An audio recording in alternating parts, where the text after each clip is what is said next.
শাস্ত্র কথা যেমন তেমন নয়। গোপাল নিজের ইচ্ছাতে পাপ করেনি, করানো হয়েছিল লোকের প্ররোচনায় পড়ে। ওই জন্য আমার মায়েদের কাছে নিবেদন, সন্তান মানুষ যারা আমরা করব, সঙ্গটা সবার আগে দেখতে হবে যে আমার সন্তান কাদের সঙ্গ করছে। এই সঙ্গটা বাবা খুব বাজে জিনিস। তুমি যদি সতের সঙ্গ করো তাহলে সৎ হবে, আর যদি তুমি অসতের সঙ্গ করো, তোমার যত হৃদয় সৎ হোক না কেন, তুমি একদিন না একদিন অসৎ কাজে লিপ্ত হবে। আগে লক্ষ্য করতে হবে বাবা আমি সঙ্গ কার করছি। আর যদি বলেন বাবা এটা আমি বলে যাচ্ছি না, শাস্ত্রের দিকে একটু তাকিয়ে দেখেন, মিলিয়ে দিয়েছে তো। মহাভারতে পিতামহ ভীষ্ম, পিতামহ ভীষ্ম 12 জন বৈষ্ণবদের মধ্যে তিনি একজন বৈষ্ণব। মানে ভাবা যাচ্ছে, যারা মহাভারত জ্ঞানী, যারা মহাভারত পড়েছেন তারা ভালো করে জানবেন এই পিতামহ ভীষ্মের চরিত্র যারা যারা শোনেন বা পড়েছেন, সারা মহাভারতে ওই ভীষ্মের মতো চরিত্র বাবা একজনেরও খুঁজে পাবে না। নিজে সংসারী নয়, কিন্তু বাবা কাঁধে করে সংসারের সব দায়িত্ব পালন করেছে। করেনি? নিজে সংসার করেনি, নিজের ভাইদের জন্য, নিজের বাবার সুখের জন্য, বিচিত্র বীর্যকে সুখ দেওয়ার জন্য নিজে বিয়ে করলো না। বাবার সুখের জন্য মাকে কথা দিয়েছিল, সৎ মাকে কথা দিল যে আমি কোনোদিন সংসার করব না। শুধু সংসারে নয়, আমি এই বংশের বড় সন্তান হয়েও আমি কোনোদিন সিংহাসনে বসব না। কিন্তু মা, আমার বাবা যে তোমাকে দেখে ভালোবেসেছে, তাই আমি কথা দিলাম তোমার গর্ভে যে সন্তান হবে তারাই হবে যোগ্য উত্তর, আমি নয়। তাহলে ভালো করে ভেবে দেখেন বাবা, এত বড় ত্যাগ, যাদেরকে কোলে পিঠে করে মানুষ করেছে, কিন্তু সেই পিতামহ ভীষ্মকে 58টা দিন সরসজ্জায় পড়তে হলো। যার এত ভালো চরিত্র তাকেও কিন্তু বাবা সরসজ্জায় শয়ন করতে হলো। কেন? মনে রাখতে হবে কর্মফল কাউকে ছাড়বে না বাবা। ভগবান নিজে নিজেকে বলছে আমাকে আমি ছেড়ে দিইনি, আর জগতের মানুষ আমি কাউকে ছেড়ে দেব না। যার যেমন কর্ম তাকে ঠিক ঠিক তেমনই শাস্তি পেতেই হবে। ওই জন্য না প্রত্যেকের কর্মের উপর একটু নির্ভরশীল হবে যে আমি এটা ঠিক করছি না আমি এটা ভুল করছি। কোনদিন যেন ধর্ম থেকে অধর্ম হয়ে না যায়। তো আজকের পিতামহ ভীষ্ম 58টা দিন সরসজ্জায়, অত বড় বৈষ্ণব হয়ে, অত বড় ত্যাগী হয়ে, সংসারে থেকে বৈরাগ্য পালন করেও আজকে সরসজ্জায় কষ্ট পাচ্ছে।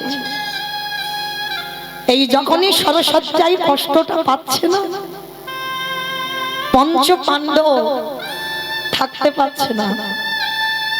অর্জুন একটা একটা বাণ মেরেছে না, সারা শরীরে একটা একটা করে বাণ গাঁথা আছে, কিন্তু ভীষ্মের মাথাতে কোনো বাণ দেওয়া ছিল না, মাথাটা নিচু হয়েছিল। শরীরের উপরে শয়নে আছে, যারা ছবিতেও দেখবেন শরীরের উপরে শয়নে আছে, কিন্তু মাথাটা নিচু। কেন? ভীষ্ম মহাভারতে সমাজকে শিখিয়ে দিল বৈষ্ণব পদ অবলম্বন করতে গেলে সবার আগে বাবা নত হতে শিখতে হবে। যে যত বেশি নিচু হতে পারবে সে তত বেশি উপরে উঠবে। মাথাতে কোনো তীর গাঁথা ছিল না, সব গায়ে, সব প্রত্যেকটা জায়গায় তীর গাঁথা। পাণ্ডবরা কষ্ট পাচ্ছে দেখে পিতামহ ভীষ্ম শরের উপরে শয়নে আছে, চোখের কোণ দিয়ে একটা একটা করে জল পড়ছে। অসহ্য জ্বালা, তো অসহ্য যন্ত্রণা। অর্জুন এসে নিজে অনুতপ্ত হচ্ছে, আমারই বানে তো দাদুর এই অবস্থা। অর্জুনকে দেখে বলছে, অর্জুন কেঁদো না, তোমার এই বানগুলো যখন আমার অঙ্গে আছে আমার কি মনে হচ্ছে জানো, সেই যে ছোটবেলায় তুমি আমার কাঁধে চড়তে, সেই যে ছোটবেলায় আমি তোমাকে কোলে পিঠে মানুষ করেছিলাম, তুমি আমায় দাদু দাদু বলে আমার কাঁধে চড়তে, আমার এতটুকু কষ্ট হচ্ছে না, আমার যেন মনে হচ্ছে এই যে তীরগুলো যেন আমার অর্জুন এসে আমার আষ্টে পিষ্টে শরীরে গেঁথে আছে, আমার এতটুকু কষ্ট হচ্ছে। যুধিষ্ঠির এসে বলছে, দাদু এবার তুমি মরে যাও। ভীষ্মের তো ইচ্ছা মৃত্যু মা, মনে করলে মরবে আর মনে না করলে মরতে পারবে না। বলছে দাদু তুমি এবার মরে যাও, তোমার এই কষ্ট আমরা কেউ দেখতে পাচ্ছি না, তোমার শরীরে যন্ত্রণা হচ্ছে আমরা বুঝতে পারছি। দেখবেন মা এটা বাস্তবেও হয়, যখন কোনো ব্যক্তি বয়স হয়ে অসুস্থ হয়ে বিছানা সজ্জা হয়,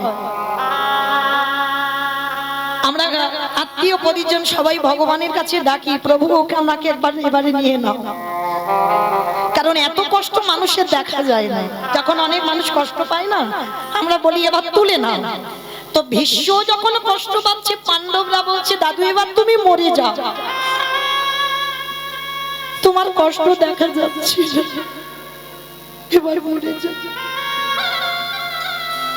দাদু বলেছিল, যুধিষ্ঠির আমি এখন মরতে পারবো না। কেন?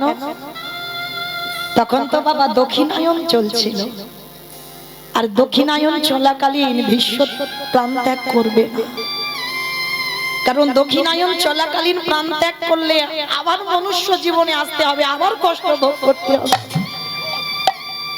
কিন্তু উত্তরায়ণ চলাকালীন যদি কেউ দেহ ত্যাগ করে, তাকে আর এই মনুষ্য কুলে নয়, তাকে দেবলোকে চলে যেতে হবে।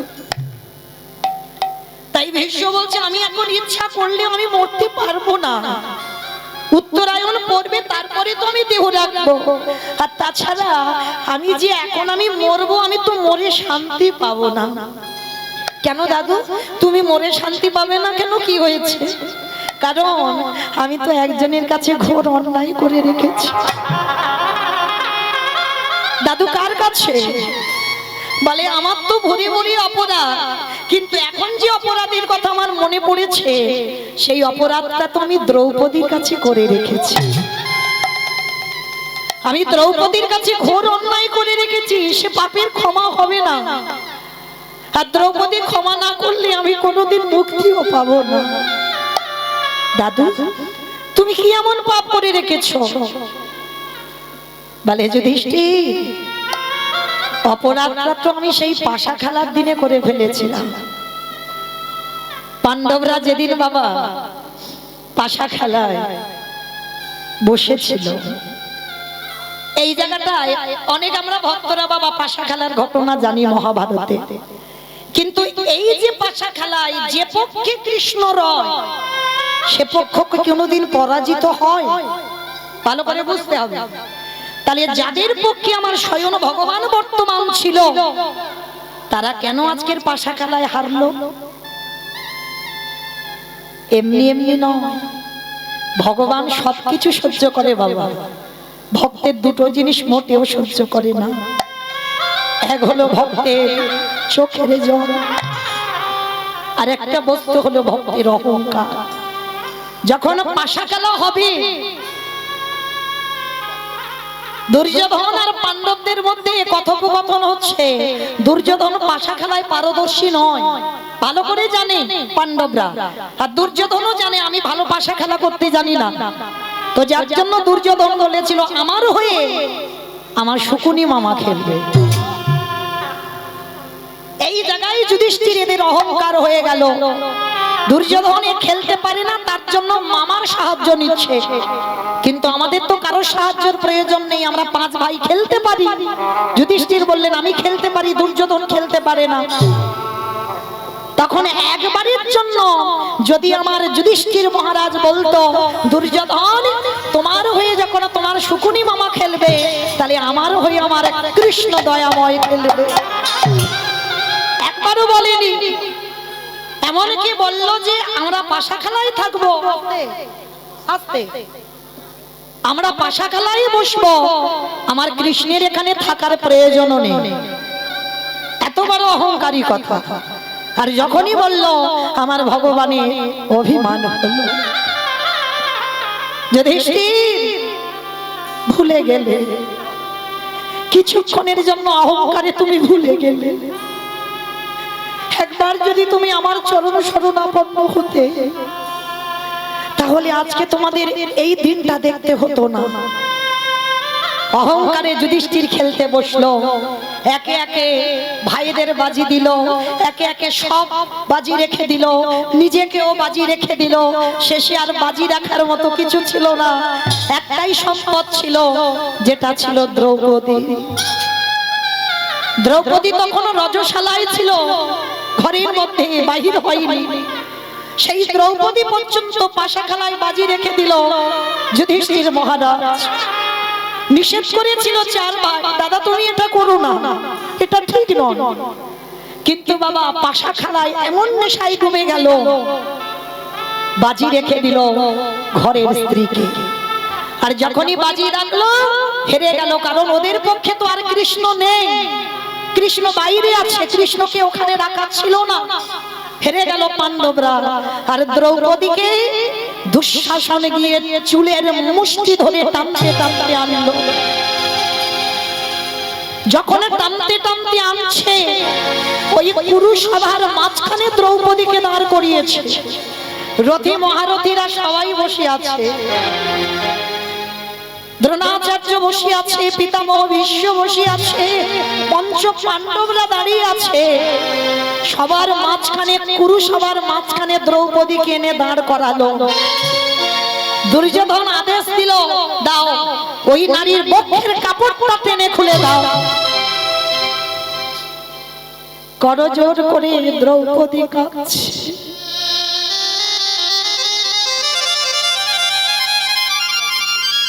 যুধিষ্ঠির কাছে দাঁড়িয়ে কাঁদছে, স্বামী তুমি তো জানো একটা নারীর যদি সম্মান চলে যায় তাকে সমাজ আর নারী বলে না। এইগুলো আমরা মানি না বাবা। দেখবেন এখনকার দিনে বাবা পুরুষদের পোশাকগুলো দেখবেন আর নারী জাতিদের পোশাকগুলো দেখবেন। কোন কোন নারীরা এমন পোশাক পরবে বাবা, তাদের দিকে তাকাতে আমরা নারী হয়ে লজ্জা বোধ হয়। কিন্তু লজ্জা তাদের নয়, লজ্জা হচ্ছে তার বাবা মা। যে পোশাকটা পরে আমার মেয়ে যে বাইরে বেরোবে, মনে রাখতে হবে বাবা, নারীর যদি লজ্জা চলে যায় সে নারীকে সমাজ কোনোদিন নারী বলবে না। মনে রাখতে হবে নারীর লজ্জা নিজেকে ঢাকতে হবে, সেটা যেন প্রকাশ না পায়। এটা মৌমিতা শিক্ষা দিচ্ছে না বাবা, যেন কেউ ভুল বুঝবেন না। দ্রৌপদী কুরুসভার মাঝখানে দাঁড়িয়ে স্বামীদের কাছে হাত জোড়ো করে বললেন, স্বামী তোমরা তো জানো আমার একটা স্বামী নয়, আমার পাঁচটা বীরের মতো স্বামী। আর আমার যদি বক্ষের কাপড় ধরে টানে আমার সম্মান ধুলোয় মিশে যাবে, আমাকে নারী বলবে না, কিছু তো করো। পাণ্ডবরা মাথা নিচু করে দাঁড়িয়ে আছে। দাদু ভীষ্মের কাছে গিয়ে বলছে, দাদু তুমি তো কিছু বলো, কারণ আমাদের সবার থেকে তুমি বয়স জ্যেষ্ঠ, তোমার বাড়ির কুলবধূকে অপমান করছে, তুমি কিছু তো বলো। দাদু মাথা নিচু করে নিল। অষ্টগুরু দ্রোণাচার্যের কাছে গেল, মাথা নিচু করে নিল, কেউ কিছু করতে পারছে না। আচ্ছা বাবা, এইখানে কি দ্রৌপদীর ভুল হয়? ভালো করে লক্ষ্য করবেন, অনুভব করবেন, কথাগুলো একটু গুরুত্ব দিতে হবে। দ্রৌপদী ভুল করেনি। মহাভারত হচ্ছে সমাজ শিক্ষা। এই ভুলটা আপনারা আমরাও করি। দ্রৌপদী দেখলো স্বামীরা বাঁচাতে পারলো না, দাদু বাঁচাতে পারলো না, গুরুদেব বাঁচাতে পারলো না। সবার শেষে মনে পড়লো তার সখা কৃষ্ণের কথা। এটা যদি আগেই হতো, আগে মনে পড়তো, তাহলে কি বাবা দুঃশাসন দ্রৌপদীকে ছুঁতে পারতো? যখন দ্রৌপদীর ঘরে দুঃশাসন পাটা দিল, তখনই যদি আমার দ্রৌপদী একবার আমার মাধবকে ডাকতো, তাহলে কোনোদিন দুঃশাসন ছুঁতেও পারতো না। এই ভুলটা আপনারা আমরা করে ফেলি। কারণ জীবনে যখন দুঃখ কষ্ট নেমে আসে, দেখবেন বাবা আত্মীয় পরিজন বন্ধু বান্ধব আগে সবাইকে বলে দেয়, আমার ঘর বিপদ, প্রত্যেকের কাছে সাহায্য চাইছি, তোমরা কিছু তো করো। কেউ কিছু করছে না। মনে রেখো বাবা, তোমার দুঃখের কথা লোকের কাছে বলবে, তুমি হাসির পাত্র হবে। তারা কিচ্ছু করবে না, আরো হাসবে আর বলবে বেশ হয়েছে বেটা। কিন্তু যার কাছে সাহায্য চাইলে তুমি কৃপা পাবে, তার কাছে যেতে আমাদের দেরি হয়ে যায়। কেউ যখন সাহায্য করে না, তখন ভগবানের চরণে বসে বলি, প্রভু আমি যে অসহায়, আমার চারিদিকে সব আছে কিন্তু কিছু নেই। এইবার তুমি আমার অর্জুনের রথের সারথি হয়ে যেমন ছেলে, তুমি একবার কৃপা করে আমার কাছে এসে দাঁড়াও। সবার কাছ থেকে যখন বিতাড়িত হয়, তারপরে কৃষ্ণের কাছে যায়। কই একজন ভক্ত কি পারে না বাবা সবার আগে ভগবানের চরণটা ধরতে? এই ভুলটা দ্রৌপদী করেছিল। স্বামীরা কিছু করলো না, দাদু কিছু করলো না, গুরুদেব কিছু করলো না, সব শেষে বলে বলেন, ও তার মানে তোমরা হলে আমার জড় জগতের এই দেহে ভোগের স্বামী, তোমরা তো আমার আসল পতি নয়, তোমরা তো আমার আপনজন নয়। আপনজন যদি হতে আমার এত বড় বিপদ তোমরা কিছু করতে পারছো না। সবার শেষে মনে পড়ে গেল মাধবের কথা। তখন দ্রৌপদী মাঝখানে দাঁড়িয়ে মনে মনে ভাবলো, কৃষ্ণ এ জীবনে একটা নারীর লজ্জা যদি চলে যায়, আর তুমি ভালো করে জানো আমার আগুন থেকে জন্ম, আমি অজনী সম্ভবা, আমার যজ্ঞ অগ্নি থেকে জন্ম হয়েছে, আর যেদিন থেকে জন্ম হলো সেদিন থেকে আমার দেহ মন প্রাণটা আমি তোমার চরণে দিয়েছি, তুমি আমার সর্বস্ব ধন। তাহলে আজকে দেখি তুমি কি করে থাকতে পারো। দুঃশাসন বস্ত্রটা টানছে, দ্রৌপদী এক হাত দিয়ে ডাক দিয়েছিল, হে ব্রজেন্দ্র নন্দন কৃষ্ণ দেখা দাও। এলো না। হে দ্বারকাধিপতি কৃষ্ণ দেখা দাও। এলো না। হে গোলকপতি কৃষ্ণ দেখা দাও। এলো না। দ্রৌপদী বলে বলেন, ও তার মানে তুমিও এদের মতো আমার ডাকে সাড়া দেবে না? ঠিক আছে, তুমি যখন চাও আমি এখানে বিবশনা হই, এটাই হবে। এইবার দুটো হাত ছেড়ে দিয়ে আত্মনিবেদন করে ডাক দিল, হে প্রাণপতি দেখা দাও। হে প্রাণপতি দেখা দাও। হে প্রাণপতি দেখা দাও। হে প্রাণপতি দেখা দাও।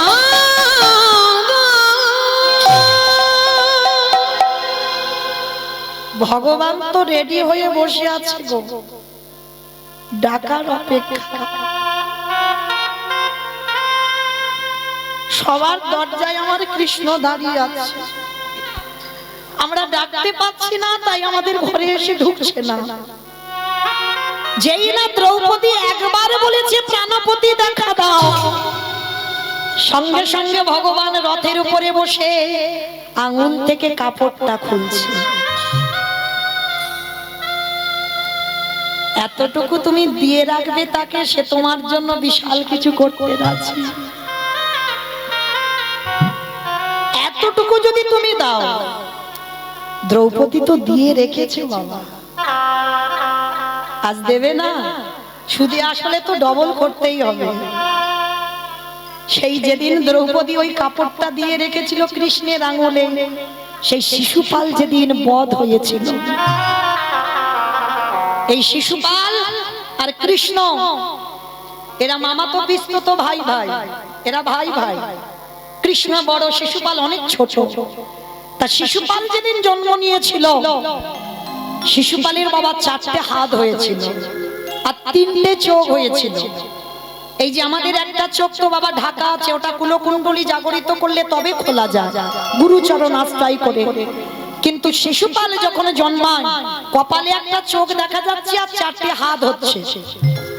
আচ্ছা বলো তো মা, কোন মায়ের যদি গর্ভে 4টে হাত নিয়ে সন্তান জন্মায়, 3টে চোখ যদি হয়, তাকে কি বলবেন? নারায়ণ এসেছে। নারায়ণ এসেছে, তাই তো? ভগবান এসেছে, কিন্তু শিশুপালের কুষ্টি বিচার করে দেখা গেল এবারটা চারটে হাত যে হয়েছে থাকবে না। যার কোলে উঠলে ওর দুটো হাত খসে পড়ে যাবে, যার কোলে উঠলে ওর ওই কপালের চোখটা খসে পড়বে, সেই মারবে শিশুপালকে, আর তারই হাতে শিশুপাল বধ হবে। আচ্ছা বাবা, কোনো মা যদি এ কথা জেনে যায় তাহলে মা কি করবে? যত যত লোক ছিল সবার কোলে শুধু শিশুপালকে দিচ্ছে। একটু নাও না গো আমার ছেলেটাকে, মানে মা যাচাই করছে কার কোলে উঠলে দুটো হাত খসে যায় দেখে। মানে রাজ্যে যত যত লোক ছিল সবার কোলে শিশুপালকে দিয়েছে, কিন্তু বাবা কিছুতেই শিশুপালের হাত খসে যাচ্ছে না। এইবার কৃষ্ণ খবর পেয়েছে, বাবা সর্বের ঘাটের মালিক তো তিনি, খবর পেয়েছে আমার ভাই জন্ম নিয়েছে, আমাকে তো যেতেই হবে, আর আমি যদি না যাই ওর দুটো হাত তো খসে যাবে না। বলরাম দাদা কি বলছে, ও দাদা, দাদা গো চলো না, শুনলাম নাকি আমাদের একটা ছোট ভাই হয়েছে, চলো না একবার ভাইটাকে দেখে আসি। তা বলরাম বলছে ঠিক আছে কানাই, তুই যখন বলছিস চল দুজনে একবার দেখে আসি। তা যেই না শিশুপালের কাছে এসেছে, মানে কৃষ্ণ আকুপাকু করছে শিশুপালকে কোলে নেবে, আর বলরাম বলছে খবরদার, তুই খুব দুষ্টুমি করিস, কোথায় ভাইয়ের হাতে ভাতে লেগে যাবে, এমনিতে দুটো হাত না এক্সট্রা দুটো জুড়ে আছে, আর কোথায় বাবা হাতে ভাতে লেগে যাবে তুই নিবি না, কারণ যদি তোর কোল থেকে পড়ে যায় অত ছোট বাচ্চা তুই নিতে পারবি না। ও দাদা আমাকে একটু দাও না, একটুখানি কোলে নেব। কিছুতে বলরাম দেবে না, আর ভগবান জেদ ধরে বসেছে আমি একটু নেব কোলে। তা শিশুপালের মা বলছে বলরাম, ও যখন এত করে কান্নাকাটি করছে বায়না করছে, ঠিক আছে কানাই তুই এক জায়গায় বস, আমি শিশুপালকে কোলে দিচ্ছি। তাই এবার কৃষ্ণ বসেছে, হায়রে যে বিশ্বের স্রষ্টা মালিক ভগবান, যে বিশ্বটাকে ধারণ করে রেখেছে, সে নাকি একটা বাচ্চা ছেলে শিশুপালকে নিতে পারবে না। ভগবান কি করেছে, বাৎসল্য প্রেমটা যেমন হয়, এইবার বসেছে আর শিশুপালকে যেই না কোলে দিল, সঙ্গে সঙ্গে কপাল থেকে চোখটা দুম করে মাটিতে পড়ে গেছে, আর দুটো হাত খসে অমনি মাটিতে পড়ে গেছে। আর যেই না পড়ে গেল, সঙ্গে সঙ্গে পিসিমা কৃষ্ণের চরণে হাত জড়ো করে বসেছে, একটু আর দেরি করেনি, হাত জড়ো করে বলছে কৃষ্ণ কৃষ্ণ কথা দে বাবা, তুই তোর ছোট ভাইকে মারবি না। ও পিসি তুমি যে কি বলো না উল্টো পাল্টা, আমার ভাই তো ছোট, ওকে আমি মারবো কেন, আমি বড় দাদা। না কৃষ্ণ, আমার ছেলের কুষ্টিতে উঠেছে, যার কোলে উঠলে ওর দুটো হাত খসে যাবে, চোখটা পড়ে যাবে, সেই তো আমার ছেলেকে মারবে। দূর, তুমি জানো না ওকে ভুল ভাল বলে গেছে, তুমি বোঝো না। না কৃষ্ণ, আমার ছেলের কুষ্টিতে ভুল হয়নি, তুই কথা দে না বাবা। কৃষ্ণের হাতটা পিসিমার মাথায় দিয়েছে, কথা দে বাবা, আমার শিশুপালকে মারবি না। ওই যে মা প্রথমে বললাম আমার ভগবান একটু প্রেমের কাঙা, একটু ভালোবাসার কাঙা, যে একটু ভালোবাসবে ভগবান সারা জীবন তার হয়ে যাবে।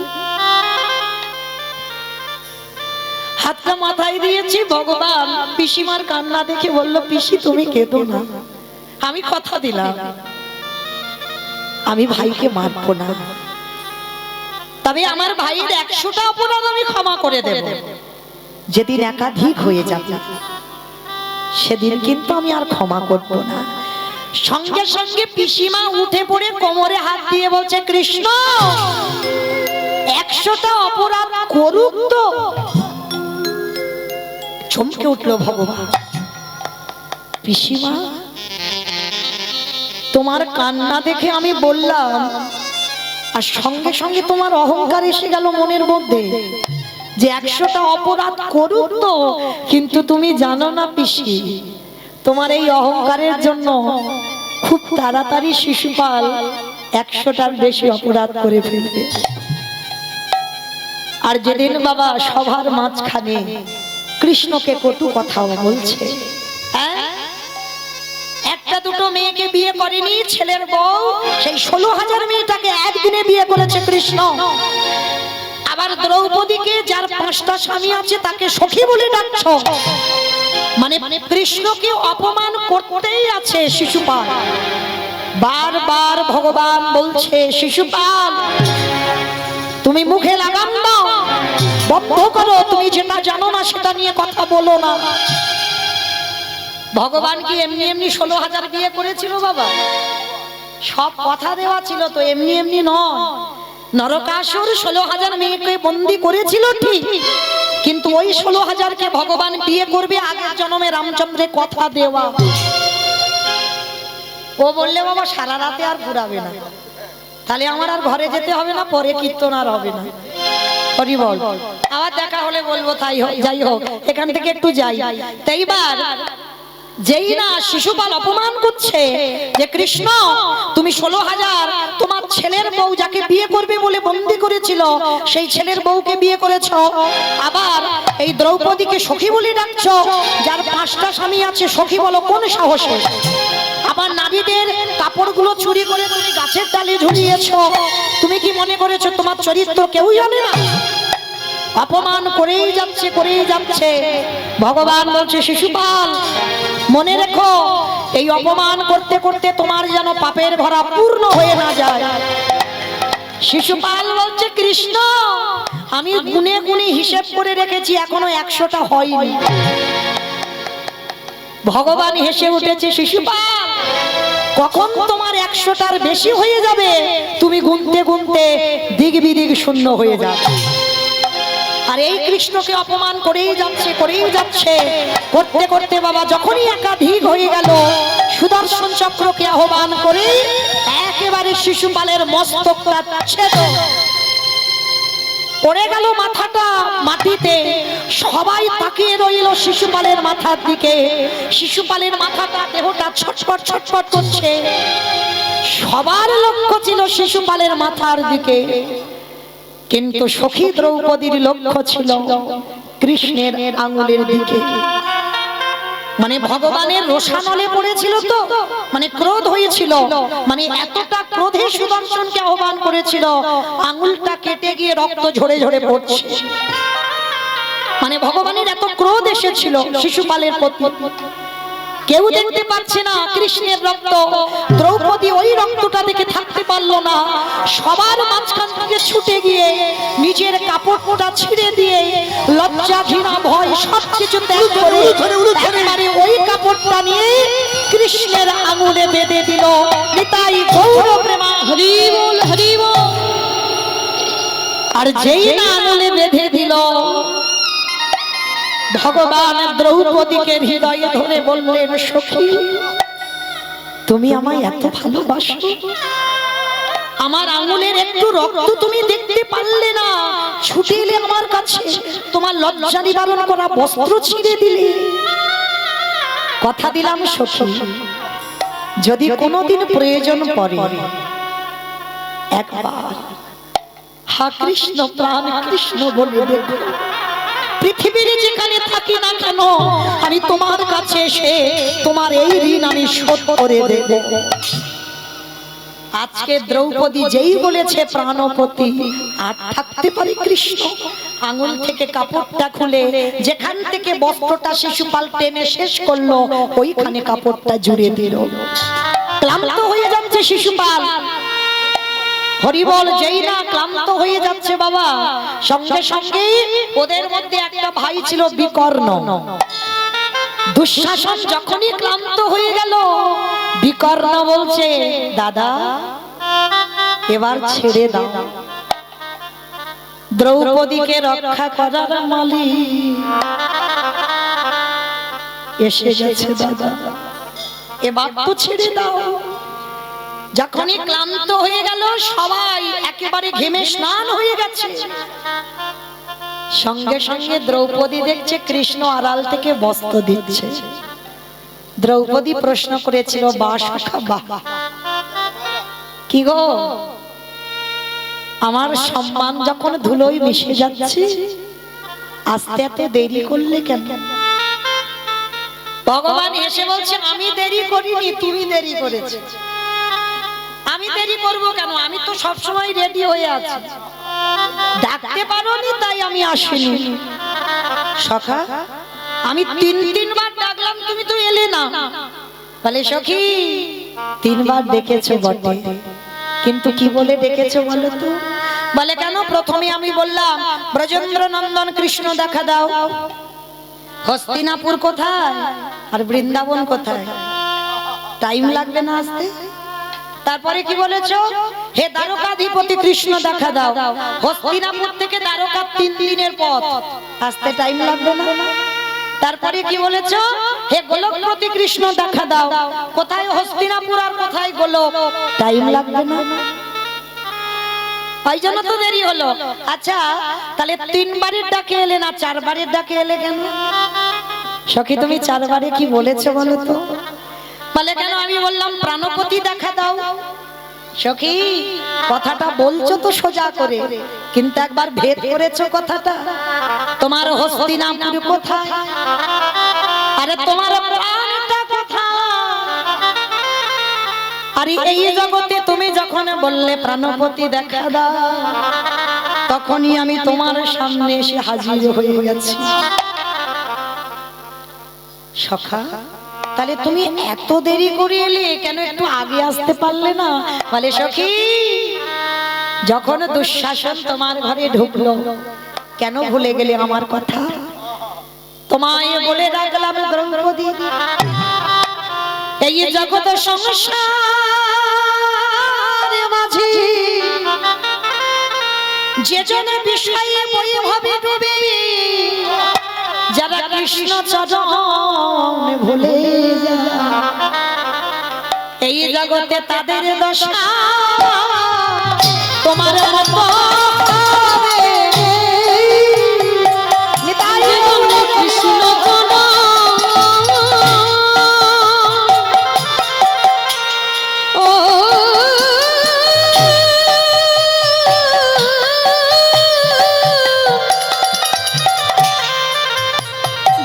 কৃষ্ণ চরণ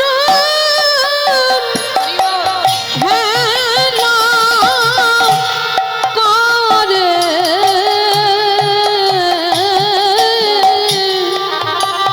বলে তাদের দশা তোমার মতো হবে।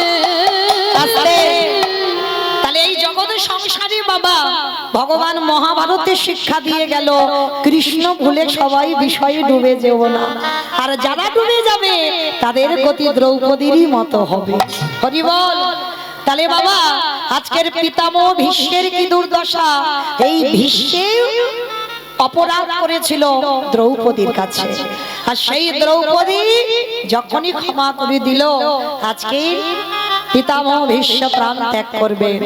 কিন্তু কৃষ্ণ না এলে বাবা, এই জায়গাটা শুনবেন, কৃষ্ণ কথা দিয়েছিল আমি তোমার মৃত্যুর সময় তোমার কাছে আসবো। তা যেই না উত্তরায়ণ পড়েছে, ভগবানের ওদিকে সাড়া পড়ে গেছে, ভীষ্ম দেহ ত্যাগ করবে। এইবার ভীষ্মের কাছে এসে দাঁড়িয়েছে, আর দাঁড়িয়ে বলছে ভীষ্ম আমি বুঝতে পেরেছি তুমি প্রাণ ত্যাগ করবে, কারণ এবার উত্তরায়ণ পড়বে। আচ্ছা ভীষ্ম আমি তো কথা দিয়েছিলাম তোমার যাওয়ার সময় আমার রূপটা দেখাবো, বলো তুমি আমার কোন রূপ দেখতে চাও? বৃন্দাবনের কৃষ্ণ রূপে দেখতে চাও, না মথুরার কৃষ্ণ রূপে দেখতে চাও, না দ্বারকার কৃষ্ণ রূপে দেখতে চাও? ভালো করে বুঝবে কোন রূপে দেখতে চাও। 3টে জায়গার কৃষ্ণের কথা বললাম, বলো। তা ভগবান ভেবেছিল নিশ্চয়ই বলবে বাবা বৃন্দাবনের কৃষ্ণ, কারণ ওই গোপ বেশরে বেণুকর নব বৈশরে নটবর, কারণ জগতে যত যত ভক্ত আছে ওই রূপটাই তো দেখতে চায়, বৃন্দাবনের কৃষ্ণ রূপ। তা ভগবান আশা করেছিল নিশ্চয়ই ভীষ্ম ওই রূপটা দেখতে চাইবে। তা ভগবান নিজের উপরই বাবা বিশ্বাস করেনি, ভীষ্মকে বলছে বলো তুমি কোন রূপে আমায় দেখতে চাও? ভীষ্ম নয়ন জলে কেঁদে বললেন কৃষ্ণ দয়াময়, তোমার রূপে যদি দেখাতেই হয় আমার যাবার সময় সেই রূপে তুমি একবার দেখাই দাও। কোন রূপ? বৃন্দাবনের কৃষ্ণ না, আমি ওর রূপ দেখতে চাই না। তাহলে কি মথুরার যে আমি কংস নিধন করে রাজা হয়েছিলাম ওই রূপ না, ওই রূপ নয়। তাহলে কি দ্বারকার যখন রাজা হয়ে বসেছিলাম ওই রূপ না?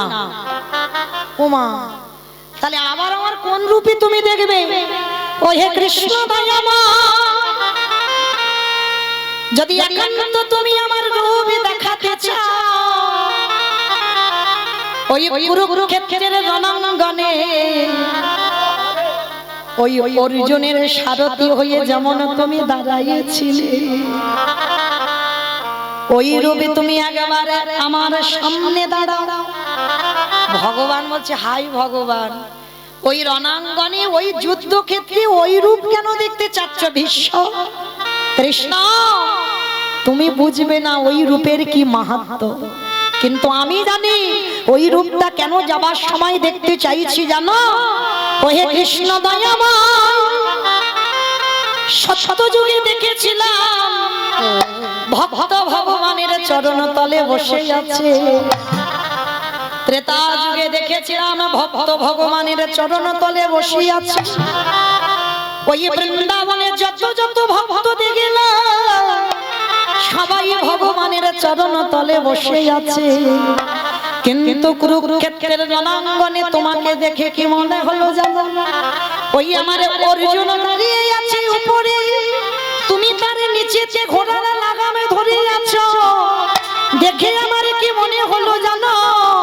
আজ ভক্তির চরণে ভগবান বসে আছে, আমি ওই রূপে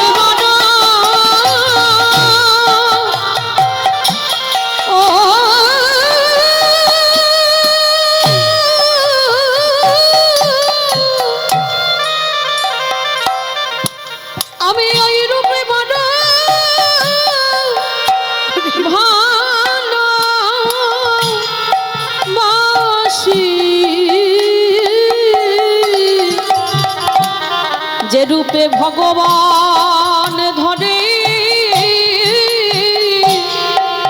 ওই ভক্তের পায়ে, হে কৃষ্ণ দয়ামা, হে কৃষ্ণ দয়াময়,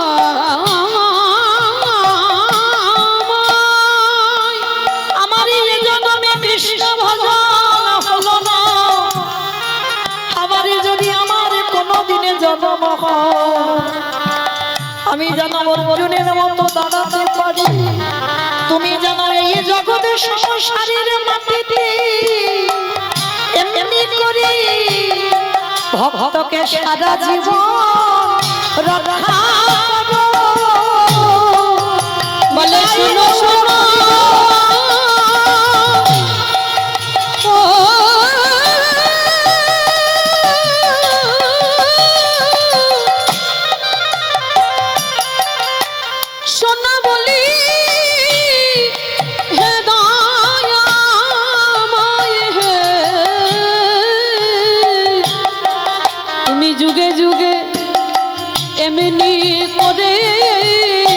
ভক্তকে রক্ষা করো।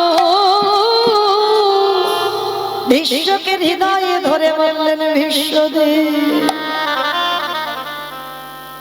এই কুরুক্ষেত্রের রণাঙ্গনে আমার যে রূপ, সেই রূপ তো কোনোদিন কেউ দেখতে চাই না, কিন্তু তুমি এত অনুভব করেছো, এত ভেদ করেছো, কিন্তু ভীষ্ম তোমার চরণে আমি জানাই রাখলাম, শুধু এ যুগে নয় আমি যুগে যুগে আমি ভক্ত বড়,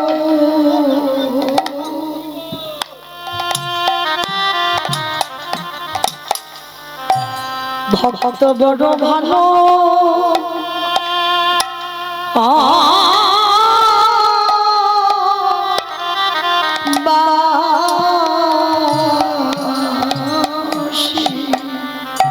আমি যে ভক্ত ছাড়া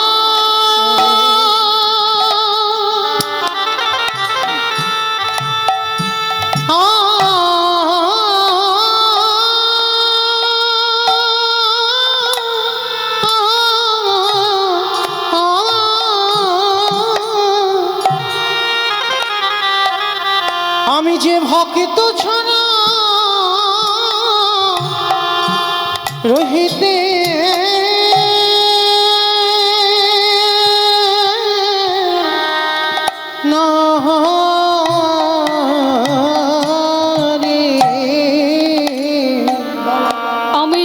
ভক্ত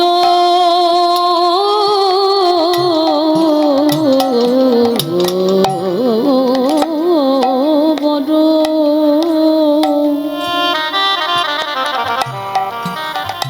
বড় ভালো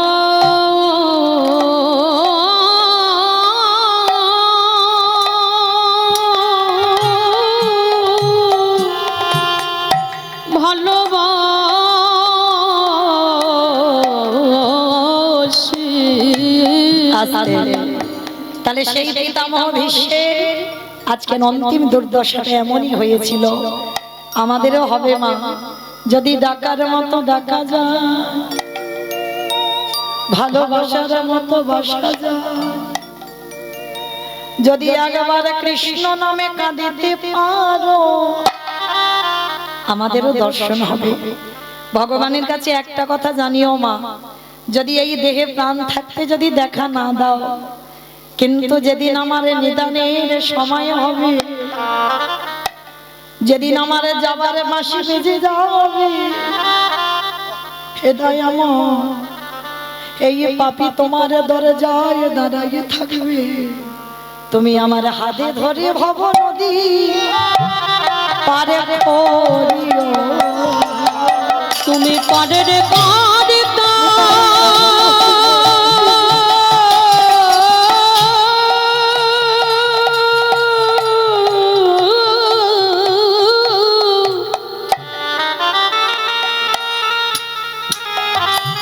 তুমি পারের কাঁদিতা দয়াল হরি,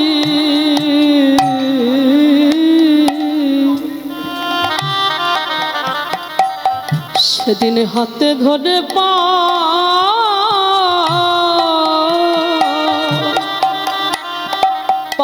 করে দিও। তাহলে সেদিন বাবা পিতামহ ভীষ্মের কর্মফল ভোগ করতে হলো, তাহলে আমাদেরও কর্মফল ছাড়বে না। তার সচিমা নবদ্বীপের মাটিতে দাঁড়িয়ে নিমাই সচিমাকে নাম দেয়নি কেন? সচিমা একটা অপরাধ করে ফেলেছিল। কি অপরাধ? না বৈষ্ণব চরণে অপরাধ। আর সে করত কর বাবা, যেমন তেমন বৈষ্ণবের কাছে করেনি। কোন বৈষ্ণবের কাছে করেছিল জানো? যিনি হলেন অদ্বৈত আচার্য গোস্বামী। এই অদ্বৈত আচার্য, যার ছোটবেলার নাম ছিল কমলাক্ষ, সে তো যেমন তেমন বৈষ্ণব নয়। আমার অদ্বৈত আচার্য কে গো? শিব। বাহ, শিব ঠাকুর। তো জানো একটা কাহিনী মনে পড়ে গেল, একটু ছোট করে বলি। এই কমলাক্ষ জন্মাবার পর যখন একটু একটু হাঁটতে শিখেছে, মা কমলাক্ষ মায়ের হাতটা ধরে, নাভা দেবীর হাতটা ধরে গেছে কোথায়? নবদ্বীপে। আর নবদ্বীপে যখন বেড়াতে গেছে বাবা, গিয়ে বাবা একটা কালী মন্দির, কালী মন্দির দর্শন করেছে।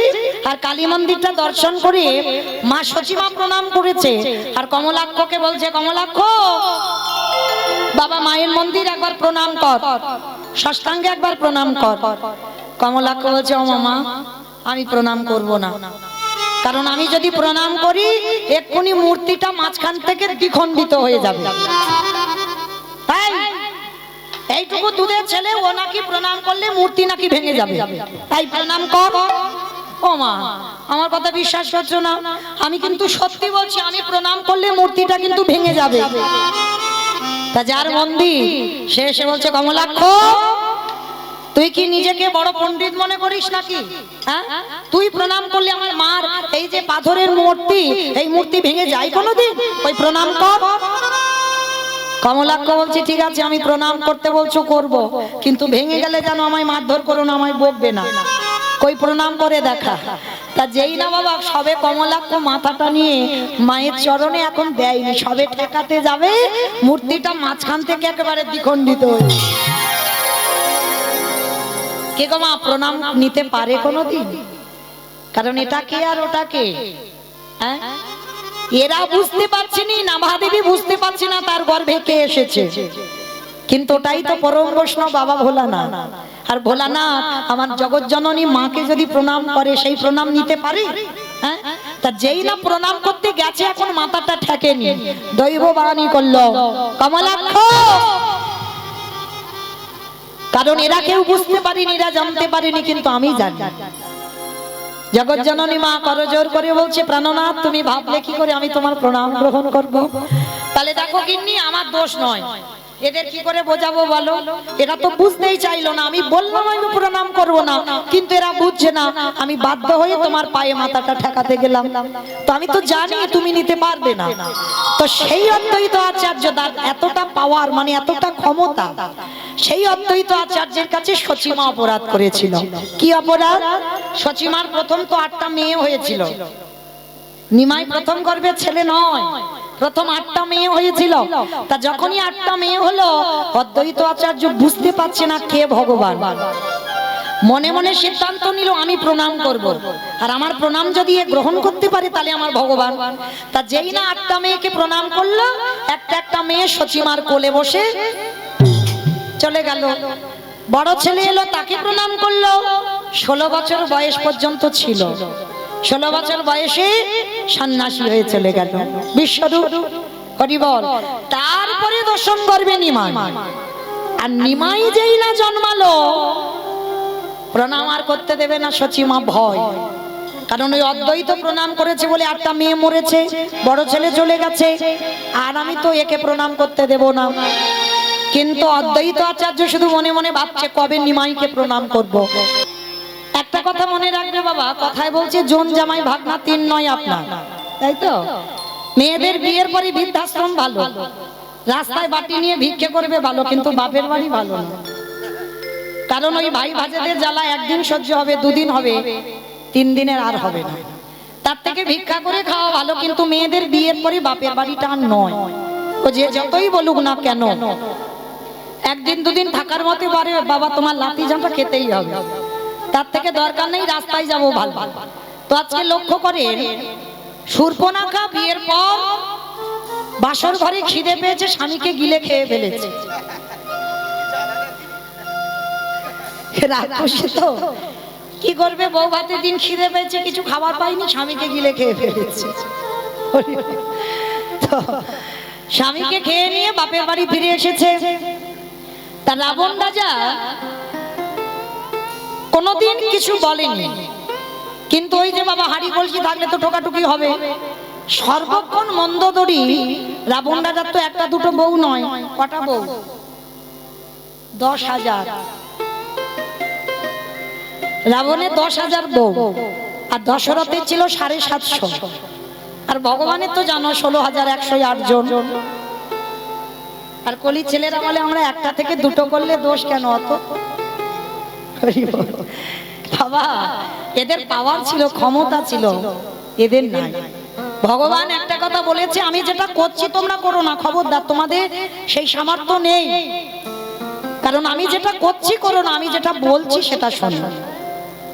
তো আজকে লক্ষ্য করে দেখে, সেই সর্বক্ষণ মন্দোদরীর সঙ্গে ঝগড়াঝাটি হতো বলে তো একদিন রাবণ রাজা সিদ্ধান্ত নিল, এদের ঝগড়া থামাতে গেলে আমার বোনকে আলাদা একটা জায়গা দিতে হবে।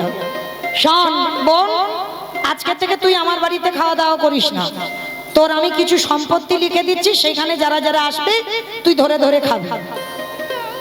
আমাইরা আমাদের মতো রান্না বান্না করে না খেলে তো চলে যাবে, রাক্ষসী তো, ও কাঁচা কাঁচা জিনিসও খেতে পারবে। তো পঞ্চবটির বোনটা খাতা কলমে লিখে দিল শূর্পণখার নাম। তাই পঞ্চবটির বনে বাবা যারা যারা আসে, পশু পাখি কীট পতঙ্গ মানব দানব খেচর খেচরি যারা যারা আসে ধরে ধরে খায়। তা অনেক দিন ধরে শুধু এই পশু পাখির মাংস খাচ্ছে। হঠাৎ আজকের একটা ঘটনা ঘটেছে। কি ঘটনা জানো মা? একটা নাকে মানুষ মানুষ গন্ধ ঢুকছে। ভালো করে শুনবেন মা, এটা বড় তত্ত্বের লীলা, তো একটু 1 মন থেকে 2 মন হলে বুঝতে পারবেন না। হ্যাঁ, সম্পূর্ণ তত্ত্ব মিশ্রিত।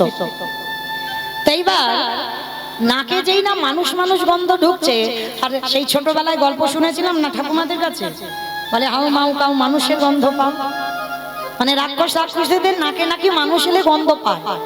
তা শূর্পণখা মনে মনে ভাবছে, যা বাবা, এই বনে তো সব সময় পশু পাখির মাংস খেয়েছে, কিন্তু মানুষের গন্ধ তো কোনোদিন পাইনি, হঠাৎ মানুষ মানুষ গন্ধ আসছে কেন? যাই হোক, যাই, অনেকদিন পরে মানুষ পেয়েছি, একটু মেরে মাংস করে খাবো। মনে আনন্দ, আর আনন্দটা নিয়ে বাবা মনে মনে ভাবছো বাবা আমার তো এই রাক্ষসী চেহারা, এই দেখে যদি মানুষ ভয়ে পালায় তাহলে কি করব? সুন্দর একটা রূপবতী নারী হয়েছে, মানে রূপ লাবণ্যময়ী, মানে যদি কোনো পুরুষ চোখে চোখ দেয় আর ফেরাতে পারবে না, এমন সুন্দর রূপবতী হয়েছে। আর ওই রূপটা ধরে এক পা দুপা করে যাচ্ছে, যেখান থেকে মানুষ মানুষ গন্ধটা আসছে, আর গিয়ে পর তো পর লক্ষ্যটা পড়েছে সবার প্রথমে যেখান থেকে ওই মানুষের গন্ধটা আসছে তার চরণের দিকে।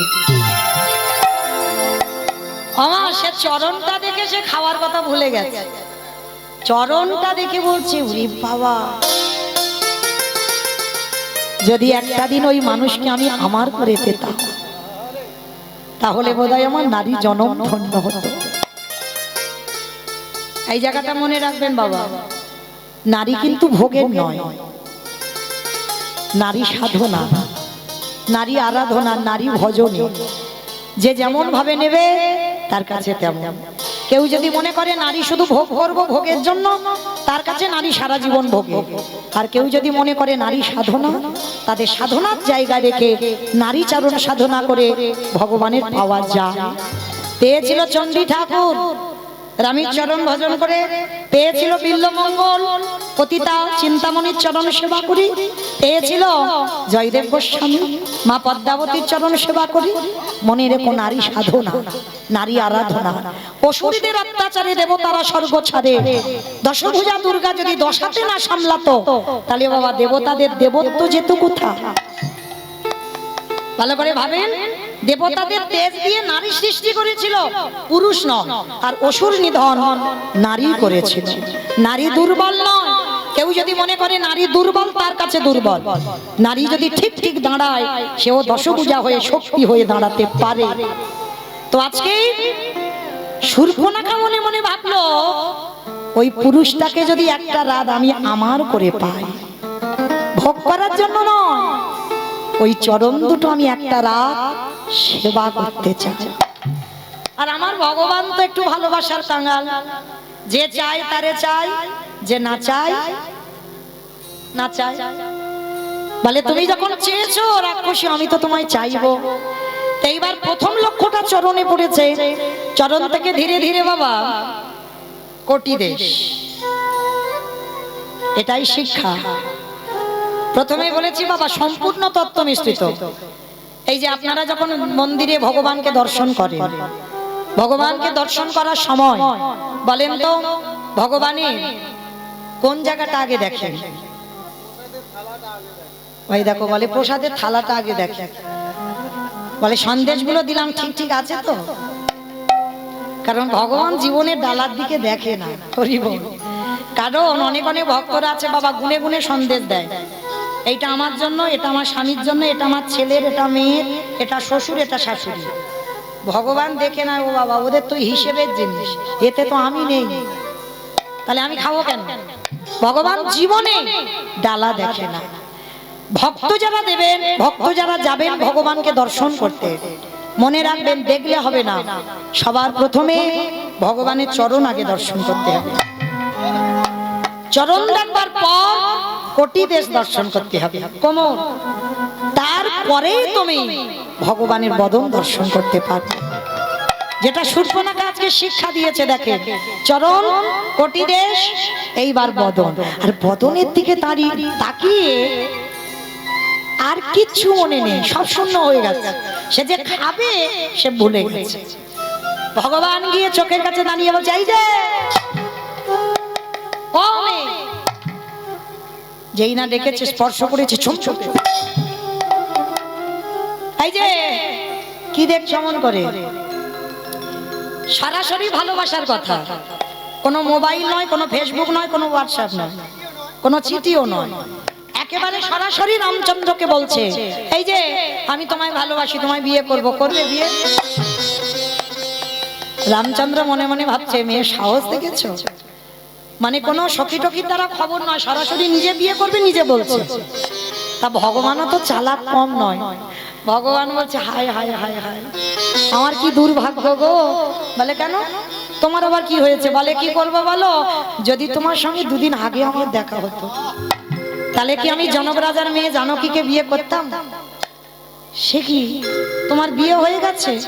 কি করবো বলো, তোমার মতো রূপবতী তো আগে দেখতে পাইনি, ওই জন্য জনক রাজার মেয়ে সীতাকে বিয়ে করে ফেলেছি। তা শোনো, তুমি যদি বলো আমার ভাই লক্ষণ এখন বিয়ে করেনি, তুমি আমার ভাইকে বিয়ে করতে পারবে। কিরম বদমাস দেখো বাবা, তখন কিন্তু সীতার বোন উর্মিলার সঙ্গে বিয়ে হয়ে গেছে, তবু বলছে আমার ভাইকে বিয়ে করতে পারবে। তা শূর্পণখা মনে মনে ভাবছে, ভালোবাসলাম ওর দাদাকে, বিয়ে করবো ওর ভাইকে, তবু রাজি হব কেন? কারণ রামচন্দ্রকে নিয়ে তো ভোগ করার ইচ্ছা নয়। ভাইকে যদি বিয়ে করি, সারা দিনের মধ্যে একবার আমি আমার ওই রূপবান পুরুষের চরণটা তো দেখতে পাবো, এতেই হবে। ঠিক আছে, তোমাকে না পেয়েছি না পাবো, কিন্তু তোমার ভাইকে বিয়ে করব। ঠিক আছে, প্রস্তাবটা গিয়ে আমার ভাইকে দাও। কিন্তু ভাইকে যে প্রস্তাবটা দেবে, কিন্তু কি ঘটনা ঘটবে ওটা ভাইয়ে ভাইয়ে আলোচনা হয়ে গেছে। শূর্পণখা গিয়ে বলছে, এই যে লক্ষণের কাছে বলছে, আমি তোমায় ভালোবাসি, তোমার দাদা বললো আমি তোমায় বিয়ে করতে চাই। তা লক্ষণ বলছে, বিয়ে যে করবে এই জঙ্গলে সিঁদুর পাবে কোথা থেকে? রাক্ষসী তো বলছে চোখ বন্ধ করো। লক্ষণ চোখটা বন্ধ করেছে, একটা হাত এমন বের করেছে মন্দোদরীর ঘর থেকে সিঁদুর চলে এসেছে। রাক্ষসী তো, তা যেই না সিঁদুর কোটোটা দিয়েছে, এইবার লক্ষণ সিঁদুরটা পরাতে যাবে, শূর্পণখা রমণীকে বলছে, এই যে তুমি চোখটা বন্ধ করো। ও মা, তা সিঁদুর মাথায় দেবে, তা চোখ বন্ধ করবো কেন? বলে আরে সিঁদুরটা পরাবার সময় দেখতে নেই, বন্ধ করো। আমার স্মরণ করো একবার সেই দিনের কথা, যেদিন ওই পিড়েতে করে চাগিয়ে এনেছিল, আর সামনে একটা কি যেন পাতা মতো ছিল না, বিছুটি পাতা, বিছুটি পাতা, বিছুটি পাতা নাকি দেখেছো? মানে ও বোধহয় বিয়ে থা করেই। হ্যাঁ, সামনে কি পাতা ছিল? পান, পান পাতা ছিল, আর পানের পাতাটা সরিয়ে যখন স্বামীর চোখে চোখ দেয় কি বলে জানো? শুভ দৃষ্টি। বাহ, শুভ দৃষ্টি। আর এই ঘটনাগুলো ঘটে গেল। তারপরে যখন ওই সিঁদুর দানের সময় পিছন থেকে একটা কাপড় এনে ঘোমটা দেয় না, দেয় তো, যেটা আমরা কি বলি লজ্জা বস্ত্রের কাপড়, তাই তো? তো আজকে রাক্ষসী লজ্জা বস্ত্রের কাপড় কোথায় পাবে? লক্ষণ বলছে চোখ বন্ধ করো। এটা আমাদের আপনাদের নিয়ম নয়, সেই লক্ষণ ত্রেতা যুগ থেকে হয়ে আসছে। তো চোখ দুটো বন্ধ করেছে রাক্ষসী, জানে না তো কি ঘটবে, জানে লক্ষণ সিঁদুর পরাবে। তার চোখটা যেই বন্ধ করেছে, প্রথমে নাকটাকে ধরেছে। হ্যাঁ গো, তা সিঁদুর পরাবে, নাকটা ধরছো কেন? বলে নাকটা ধরছি, আমি যে সিঁদুরটা পরাবো ব্যালেন্স পাচ্ছি না। নাকটাকে আগে ধরেছে, তারপরে বাবা কানটা ধরেছে, আর কানটাকে ধরে এইবার ওই যে পিঠের ভিতরে যন্ত্রপাতি গুলো থাকে না, কি জানো লক্ষণের পিঠে ছিল? কাটারি, কাস্তে, কোদাল, তীর ধনু। ওই একটা তীর টেনে বের করেছে, আর তীরের ওই যে ফলাটা আছে না, ধারালো চকচক করছে। প্রথমে নাকটাকে চেপে ধরেছে, তারপর কানটাকে ধরেছে, আর ওই ফলাটা দিয়ে একেবারে রাক্ষসীর নাকটাকে,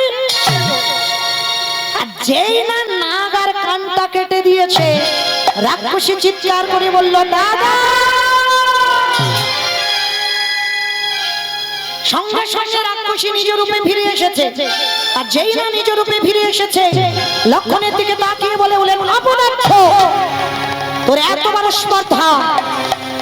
আমি একটা নারী হয়ে পুরুষের কাছে ভালোবাসার কথা বলতেই পারি, তুমি বিয়ে করবে কি করবে না সেটা তোমার ব্যক্তিগত ব্যাপার, কিন্তু তা বলে এই না যে তুমি একটা নারীর নাক কান কেটে নেবে।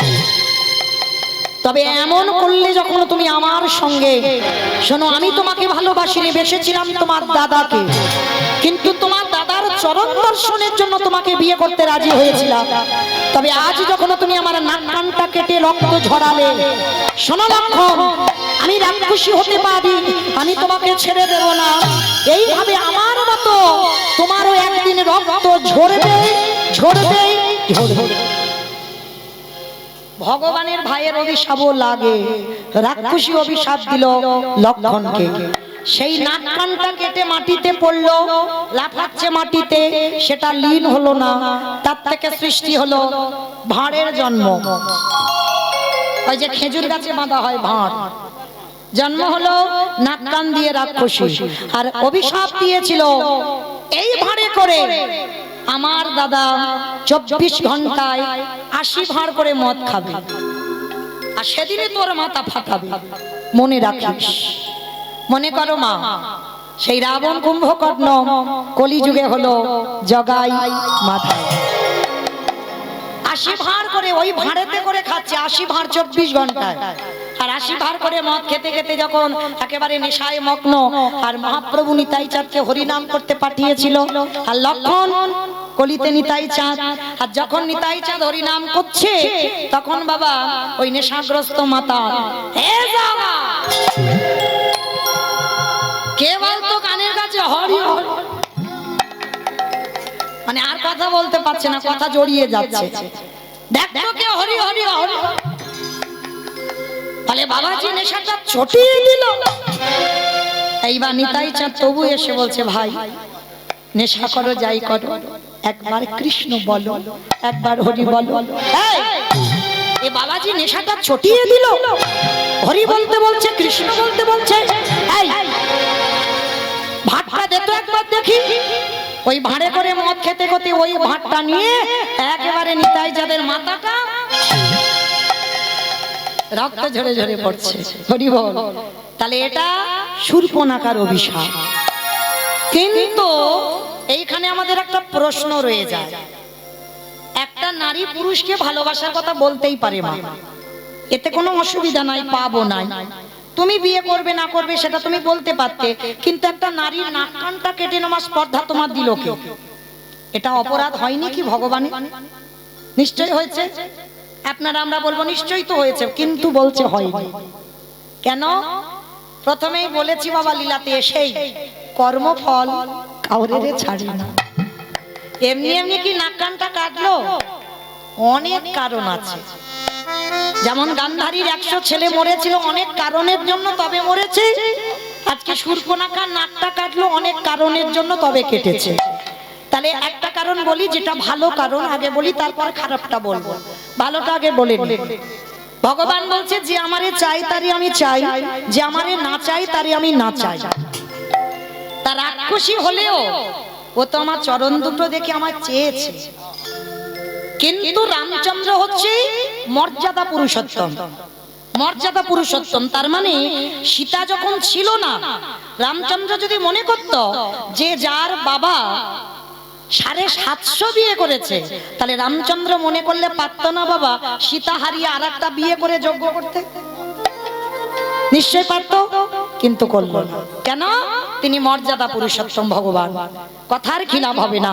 রাম অবতারে তার একটাই সহধর্মিনী, যার জন্য সোনার সীতা তৈরি করে যজ্ঞে বসেছিল, কিন্তু দ্বিতীয়বার বিয়ে করেনি।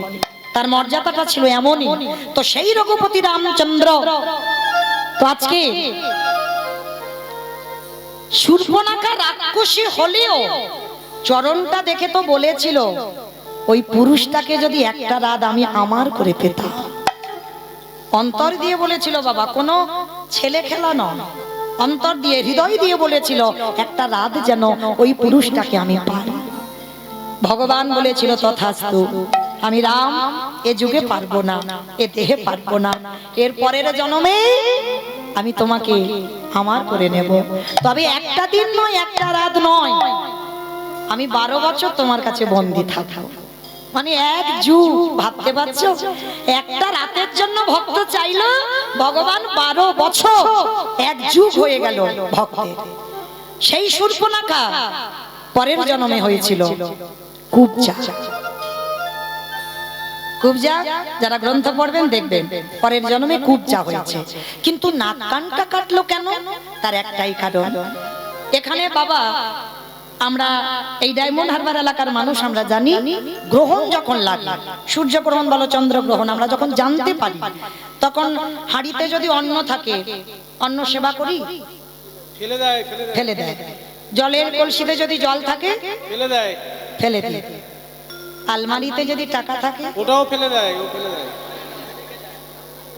ওটাই গ্রহণ লাগে না। হ্যাঁ বেশ, গ্রহণ কোথাও লাগবে না, অন্ন ফেলতে হবে না, জল ফেলতে হবে না, কিছু ফেলতে হবে না। গ্রহণের আগেই যদি একটা তুলসী পত্র নিয়ে দিয়ে দাও, তাহলে কোথাও তো গ্রহণ লাগবে না। তাহলে আচ্ছা বাবা, হঠাৎ করে গ্রহণের খবরটা এলো কেন? এটাই তত্ত্ব, তলিয়ে ভাবতে হবে।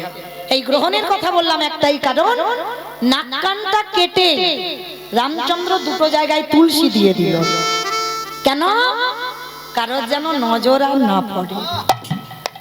কি গো, ও তো চেয়েছিল আমাকে, আমি হতে পারবো না রাম অবতারে, তার জন্য নাকটা কেটে নেব, কান কেটে নেব। কারণ ও পরবর্তী দিনে যদি কোনো পুরুষের দিকে তাকায়, সে দেখেই বলবে, ও বাবা, ও তো নাক নেই কান নেই, আর ওকে বিয়ে করা যাবে না। ভগবান নাক কানটা নিয়ে সারা জীবন ভগবান বুকিং করে আমার করে রেখে দিয়ে, ও যেন জীবনে কারোর না হয়। রাম অবতারে আমি ওকে গ্রহণ করতে পারবো না, কিন্তু ও যেন আর কারণ না হয়, আর কেউ যেন ওই নারীকে আর গ্রহণ না করে, তার জন্য নাক কানটা কেটে নিল। এটা কারণ, এটা ভালো কারণ। আর খারাপ কারণটা কি? এই শূর্পণখা নাম্নী নামে এক অপ্সরা ছিল। নাম্নী নামে এক অপ্সরা। এই অপ্সরা, শোনেন বাবা, এই অপ্সরা কি করেছিল? একদিন দুর্বাসা মুনি গিয়েছিল ইন্দ্রের নৃত্য সভায়। তা যখন গিয়েছিল, নাম্নী অপ্সরা নৃত্য করত, খুব রূপবতী। আর যারা নর্তকী হয় তাদের গায়ে কত সুবাস।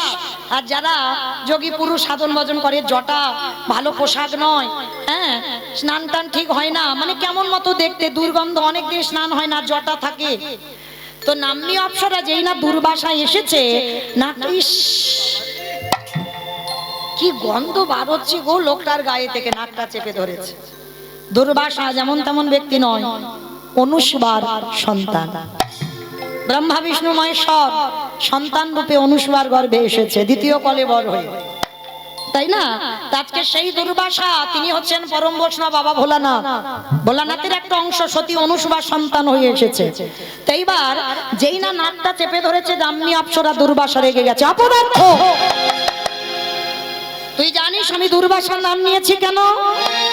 আমি দুর্বার হাসকে আমি প্রাণ ধারণ করি, আর তুই কিনা আমাকে দেখে নাক চেপে ধরলি। কথাগুলো বলছে, তা সাধুর বাক্য শুনবে না বলে নাম্নী অপ্সরা কানে আঙুল দিয়েছে। শুনবো না, কি ভুল ভাল বলে যাচ্ছে, আমি শুনবো ওই বাবাজির কথা, কানে আঙুল দিয়েছে। দুর্বাসা রেগে গিয়ে বললেন, পাপিষ্ঠা নারী, তুই আমার সামনে দাঁড়িয়ে তোর এমন আচরণ, তুই নাক ধরলি আমাকে দেখে, আমি তোকে অভিশাপ দিলাম, যেমন আমাকে দেখে নাক ধরলি কান ধরলি, আমি তোকে অভিশাপ দিলাম, কোনো না কোনো জন্মে এই নাক কান তোর ছেদন হবে হবে হবে। এটা খারাপের কারণ। তাহলে বাবা, সেই ভগবান আমার করে নিল রামচন্দ্র হয়ে, লক্ষণের দ্বারা, নিজে অন্যায় করেনি, লক্ষণের দ্বারা নাক কানটা কেটে আমার করে নিল। পরের জন্মে কুবজা হলো, কুবজার ঘরে একটা দিন চাইলো বলে 12 বছর কাটালো। সেই কুবজা ভগবানের চরণ সেবা করতে করতে বলেছিল, প্রভু 12 বছর তোমার সেবা করলাম, কিন্তু আমার একটা আশা রয়ে গেল। কি আশা? তোমার যত লীলা বৃন্দাবনে যা যা করেছো, আমার তো কিছু জানা হলো না। আমার খুব ইচ্ছা ছিল তোমার মুখ থেকে তোমার বৃন্দাবনের লীলা কিছু শুনবো। তখন ভগবান হেসে বলেছিল, কুবজা, এখন আমি বলতে পারবো না, তবে আমি বলবো, তোমাকে শোনাবো। কবে? আগত কলিযুগে, যেদিন আমি কৃষ্ণ নয়, যেদিন আমি ওই কলিযুগে গৌরী অবতারে যাব, আর 24 বছর বয়সে সন্ন্যাস নেব, 48 বছর বয়সে দেহ সম্বরণ করব, কিন্তু আমার অন্তিম লীলা হবে জগন্নাথ লীলা। পুরী ধাম, জগন্নাথ ধাম, ওটা হবে আমার শেষ অবস্থান।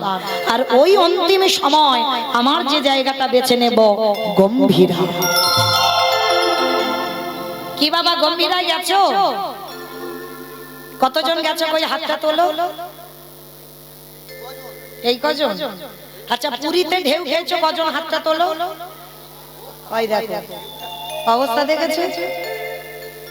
তাহলে পুরীতে ঢেউ খেয়েছো, কিন্তু আমার মহাপ্রভু যেটা অন্তিম সময়ে অবস্থান করত, আজও সেখান থেকে একটা প্রদীপ জ্বলিয়ে আসছে, আজও সচিমার কাঁথা পাঠানো, সেগুলো দর্শন করবে না? হ্যাঁ, করতে হবে।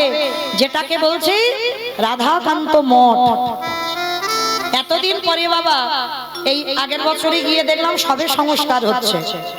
কারণ লক্ষ্য করবেন বাবা, নতুন নতুন জিনিস যেখানে হচ্ছে দেখবেন ওই গুপ্ত বৃন্দাবন কত ভিড়, ভিড় নয় যারা গেছেন পুরীতে, কিন্তু যেটা আসল জায়গা সেখানে কিন্তু কোনো ভিড় নেই। এই বছর সবে গেলাম বাবা, সংস্কার হচ্ছে, মানে ভাঙাচোরা দেয়াল ছিল, সবে সংস্কার হচ্ছে অনেক বছর পর। তো যাই হোক, যারা যাবেন অবশ্যই এইগুলো দর্শন করবেন। তো রাধাকান্ত মঠ, সেখানে 3.5 জন ভক্ত, স্বরূপ দামোদর রায় রামানন্দ আর শিখি মাইতি। আর শিখি মাইতির একটা বোন ছিল মাধবী দাসী, 60 বছরের বৃদ্ধা নারী। 3.5 হাত জায়গাতে মহাপ্রভু বসে হরি নাম করত, বৃন্দাবনের যত যত লীলা শ্রবণ করাতো। আর এই জায়গাটা কার ছিল? যিনি শূর্পণখা, যিনি কুব্জা, তিনি কলিযুগে আর নারী নয়, পুরুষ, যার নাম হলো, যে জায়গাটা কাশীনাথ মিশ্র। কাশীনাথ মিশ্রের উদ্যানস্থ বটিকা যেটা হচ্ছে গম্ভীরা, তাহলে ওই কুব্জা হয়েছে কাশীনাথ মিশ্র। তাহলে বাবা বোঝা গেল। তো চলেন, আজকে এই জায়গাটা হচ্ছে পঞ্চবটির বন। এই পঞ্চবটির বনে একাধারে থাকতো কে? হীরা চণ্ডাল আর মা মোহিনী বাস করতেন। বহুদিন তাদের সন্তান সন্ততি হয়নি। ভগবানের কাছে বসে বসে কাঁদছে, দয়াময় তোমার সেবার জন্য আমার একটা সন্তান সন্ততি দাও। বলো না কেন আমারে কেউ মা বাবা না, আমি কেঁদে কেঁদে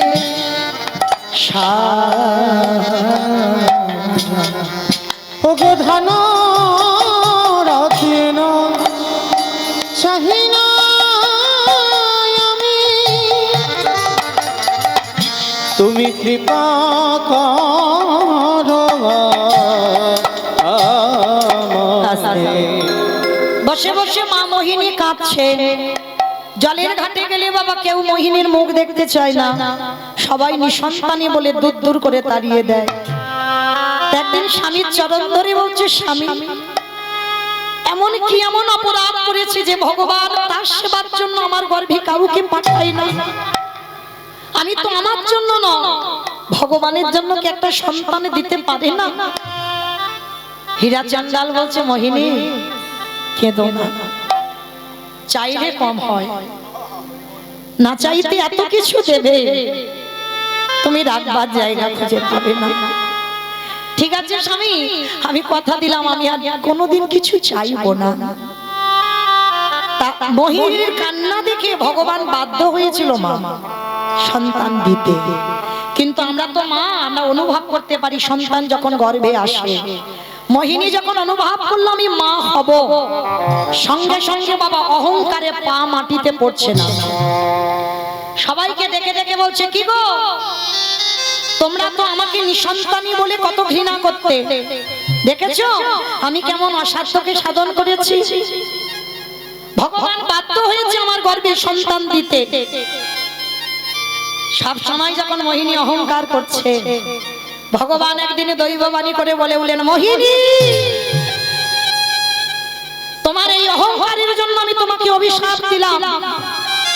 সন্তানের জন্ম তুমি দেবে, সন্তানের মা তুমি হবে, কিন্তু মনে রেখো সন্তানের মুখ কোনোদিন তুমি দর্শন করতে পারবে না। মোহিনী বুঝতে পারলো না বাবা অভিশাপটা কে দিয়ে গেল। বুঝতে না পেরে বলে উঠলেন, তুমি চলে যাও। কে তুমি? আমি ওকে গর্ভে ধরেছি আর আমি ওর মুখ দেখতে পাবো না? যাও তুমি চলে যাও। বুঝতে পারলো না ভগবানের অভিশাপ। দিন গেল, মাস গেল, দেখতে দেখতে 10 মাস 10 দিন। এত অভাব দিল ভগবান, এত সংসারে কষ্ট দিল। 3 দিন হয়ে গেল, মোহিনী কিছু খেতে পাচ্ছে না, গর্ভবতী মা। স্বামীর কাছে গিয়ে বলছে, স্বামী দাও না, বড্ড খিদে পেয়েছে। 3 দিন হয়ে গেল কিছু খেতে পাইনি, কিছু খাবার এনে দেবে? মোহিনী, ঠিক আছে, তুমি এখন ভালো আছো তো, তুমি তাহলে ঘরে থাকো, আমি একটু দেখি কার কাছ থেকে কিছু পাই কিনা।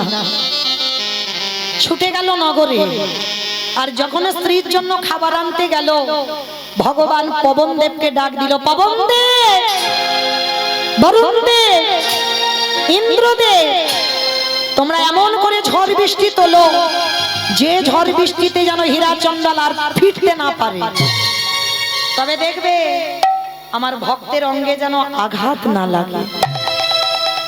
সঙ্গে সঙ্গে বাবা পরিষ্কার আকাশ মেঘাচ্ছন্ন হয়ে গেল, মুহুর্মুহুর বর্ষপাত, ঝড় বৃষ্টি উঠেছে, আর হীরা চন্ডাল যা চাল ডাল পেয়েছে, এত বৃষ্টি আর ফিরতে পারছে না, একটা গাছের তলায় দাঁড়িয়ে আছে। আর এদিকে প্রসব যন্ত্রণা শুরু হলো, কেউ নেই, অসহ্য যন্ত্রণাময়। মোহিনী যন্ত্রণায় ছটফট করছে আর কাঁদছে, কেউ কি নেই? আমার স্বামী গেছে আমার জন্য খাবার আনতে, কেউ তো একজন আমার কাছে এসো, আমি যে বড় কষ্টে আছি। ভগবানের অভিশাপ মিথ্যা হবে না। ওই যন্ত্রণায় কাতর হয়ে ছটফট করে কাঁদতে কাঁদতে একটা ফুটফুটে কন্যা সন্তানের জন্ম দিল। মেয়েটার জন্ম হলো ভগবানের দৈববাণী মতো, মেয়েটার মুখ আর দর্শন হলো না। জন্ম দিয়েই মোহিনী চিরজনমের মতো চলে গেল। হীরা চন্ডাল জানে না, আর যেই না স্ত্রী মরে গেল, মেয়েটার জন্ম দিয়ে আকাশে ঝড় বৃষ্টি সব থেমে গেল। হীরা চন্ডাল মনে মনে ভাবছে, কি এক্ষুনি এত ঝড় বৃষ্টি হচ্ছিল, সব থেমে গেল কি করে? ঠিক আছে, তাড়াতাড়ি করে ওই চাল ডালটা নিয়ে ছুটতে ছুটতে আসছে। তাল পাতার দরজা তো, ডাকছে, মোহিনী, মোহিনী, বাড়িতে আছো? তোমাকে তো রেখে গেলাম, ভালো, সাড়া দিচ্ছ না কেন? তালপাতার পুরে ঘর যেই না ধাক্কা দিয়েছে, খুলে গেছে। গিয়ে দেখে না মা আমার শয়নে আছে, পাশে একটা ছোট্ট ফুটফুটে কন্যা সন্তান খেলছে। হীরা চন্ডাল কোনোদিন তো বাবা বলা ধন দেখেনি, মেয়েটাকে তাড়াতাড়ি করে বুকে তুলে নিয়েছে, নিয়ে বলছে, ও মোহিনী, মোহিনী, তুমি বলেছিলে না তোমার একটা কন্যা সন্তান হবে, দেখো ঠিক তোমার মতো দেখতে হয়েছে, তুমি একবার তাকিয়ে দেখো আমার দিকে। কিন্তু তুমি তো কোনোদিন এত ঘুমিয়ে থাকো না, চুপচাপ আছো কেন মোহিনী? যেই না অঙ্গটা স্পর্শ করছে, অনেকক্ষণ আগে প্রাণটা চলে গেছে, দেহটা শীতল, নাসিকায় হাত দিয়ে দেখতে নিঃশ্বাস পড়ছে না। যখনই নিঃশ্বাস পড়ছে না, মেয়েটাকে বুকে নিয়ে ডাক দিল, মোহিনী, মোহিনী, এটা তুমি কি করে পারলে? আমি সন্তান চেয়েছিলাম, আমি চেয়েছিলাম বটে, কিন্তু একবারও তো ভগবানের কাছে বলিনি আমার সব কেড়ে নিয়ে তুমি সন্তান দাও। সব যদি কেড়ে নেবে, কে বলেছিল আমাকে এমন সুখের সংসারের মুখ দেখাতে? কে বলেছিল তোমাকে আমার এই সুখের সংসারে দিতে?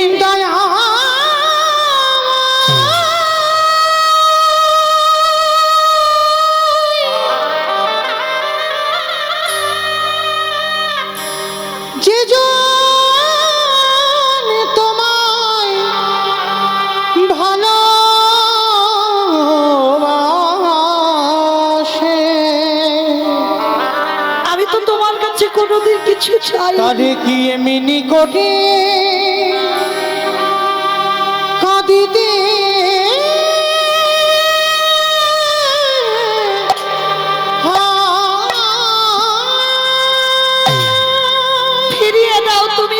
সুখের সংসার। আমি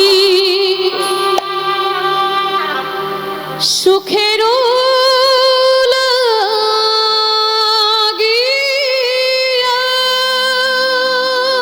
ফিরিয়ে দাও, ফিরিয়ে দাও।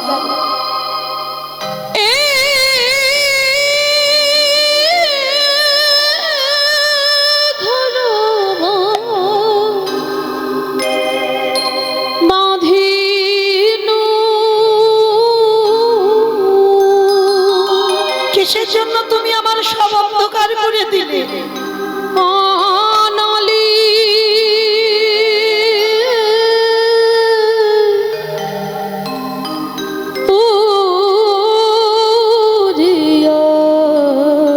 ফিরিয়ে দাও। গেল রে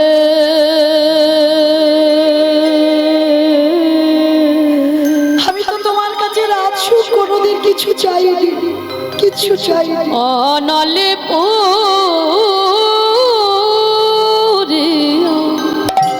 গেল কিসের জন্য কেড়ে নিয়েছো? ফিরিয়ে দাও। ওই একদিনের বাচ্চাকে আমি কি করে বাঁচাবো? ও কি খাবে তুমি বলে দাও।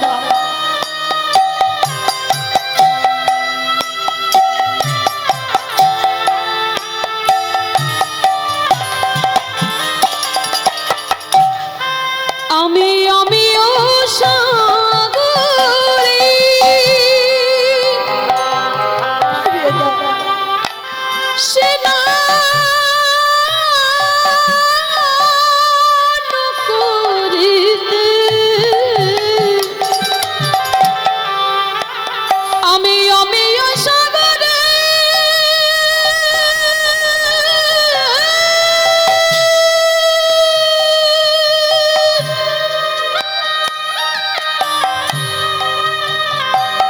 সেনা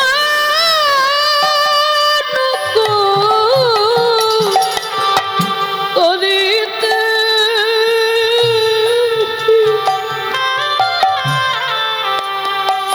দেখো সকলি গরল ভেলরে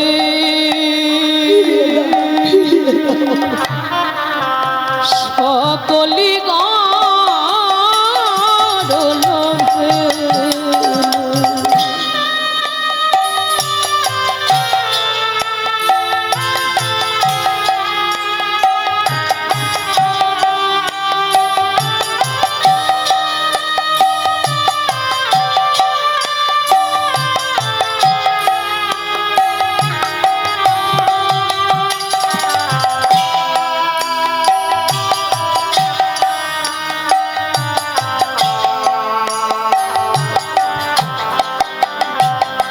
আমি সুখের লাগিয়া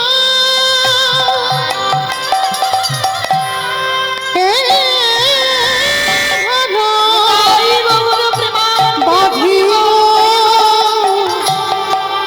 অনলে পুরিয়া গেল রে অনলে পুরিয়া গেল। আমি সাগর সেচেনু কেড়ে নিও না তুমি। ওই মানিকলু লুকালো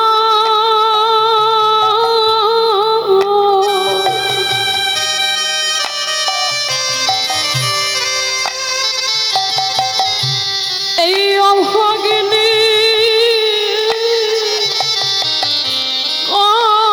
করম দোষরে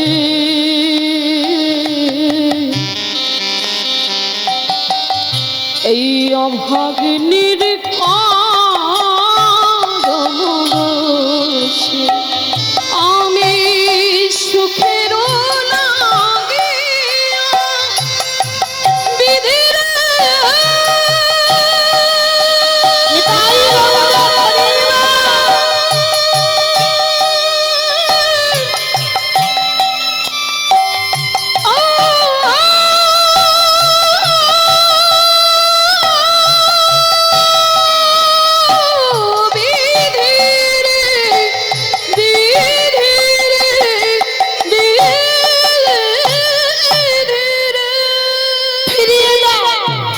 কিসের জন্য তুমি চিরজনমের মতো আমার স্ত্রীকে কেড়ে নিয়েছো? বলতে পারো? বলতে পারো কি করে আমি একদিনের বাচ্চাটাকে আমি বাঁচিয়ে রাখবো? কারণ তুমি যদি আমাকে কেড়ে নিতে, ওর মাকে রেখে দিতে, তাহলে ছেলেটাকে মানুষ করতে পারতো। কি গো মাইরা, সন্তান জন্ম দিয়ে যদি বাবা চলে যায়, মা কিন্তু পারে একটা সন্তানকে বুকে আগলে রাখতে।